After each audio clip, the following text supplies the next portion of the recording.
punches in the ring, flying round for round, who's the undisputed king?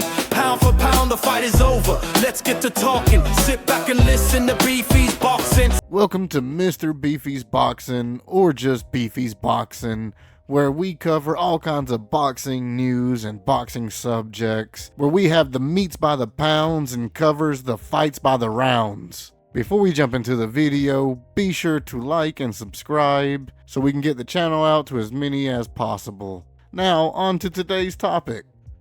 Eddie seems to be having quite the time speaking about Zuffas and Dana and how they are apparently being, at least in his opinion, bullied into co-promotions.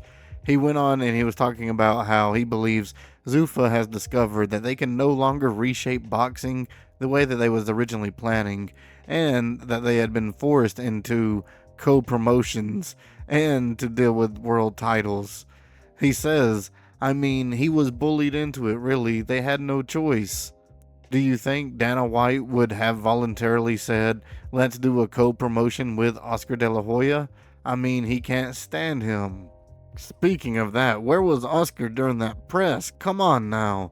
And then Hearn, he continues and talks about how Zuffas wanted to come in boxing and do their own thing and how they realized that shit ain't how it's gonna work.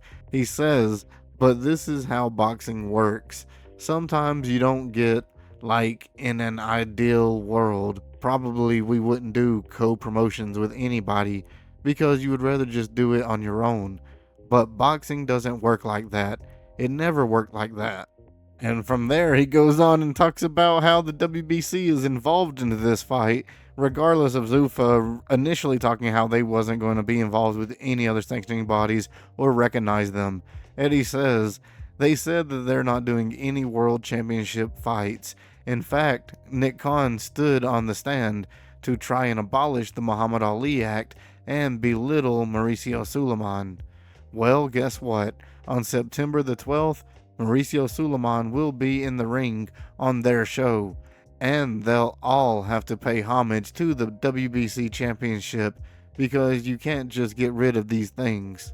Eddie then closed the argument by saying this shows the difference between boxing and mixed martial arts promotion, saying no one's going to lay down. Oscar De La Hoya was going to let Ryan Garcia just poodle on over to do a Zuffas show? No chance. They're control freaks, and you can't control boxing. I do wish we heard more about Oscar. I do want to know why he didn't show up at the press. Was that in the contract? How much did they end up paying to keep Oscar away? And I wonder how this is going to work once Eddie starts getting involved, him and Dana White on the stage. Let me know y'all's thoughts below. Well, that was the final bell. The video is coming to an end. Before we end the video, I gotta say one more time, thank you so much for watching. Remember everybody, it's all about attitude. There is no progress without struggle, so stay in there. I've been your host, Mr. Beefy, and you all have been fantastic.